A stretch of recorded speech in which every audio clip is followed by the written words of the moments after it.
अबू आझमींना अधिवेशन संपेपर्यंत निलंबित. देवेंद्र फडणवीस यांचा सभागृहात हल्लाबोल. महाराष्ट्राच्या राजकीय रंगमंचावर अलीकडच्या काळात एका वादाची लाट उसळली आहे.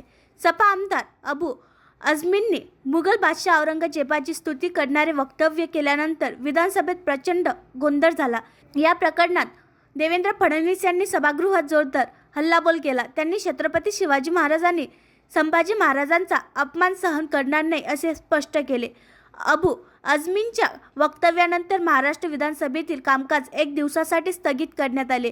त्याच्या वक्तव्याचा निषेध करण्यात आला आणि त्याच्या विरुद्ध FIR दाखल करण्यात आला. उपमुख्यमंत्री देवेंद्र फडणवीस यांनी सभागृहात जोरदार भाषण केले आणि अबू आझमींना जेलमध्ये टाकण्याची मागणी केली. त्यांनी छत्रपती शिवाजी महाराज आणि संभाजी महाराजांच्या अपमानासाठी कोणालाही माफी देणार नाही असे स्पष्ट सांगितले.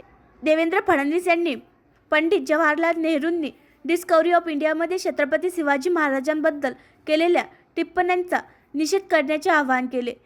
त्यांनी जितेंद्र आव्हाड यांच्या वक्तव्याचा निषेध न केल्याबद्दल त्यांच्यावर टीका केली. सभागृहातील गोंधळ प्रचंड वाढल्याने कामकाज काही काळ तहकूब करण्यात आले.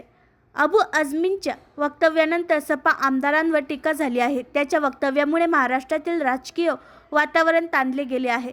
या प्रकरणात सपा आमदारांच्या निलंबनाची मागणी करण्यात आली आहे. आणखी नवीन व्हिडिओ पाहण्यासाठी आमच्या देशमुख एक्सप्रेस न्यूज चॅनलला सबस्क्राईब करा, लाईक करा आणि शेअर करा.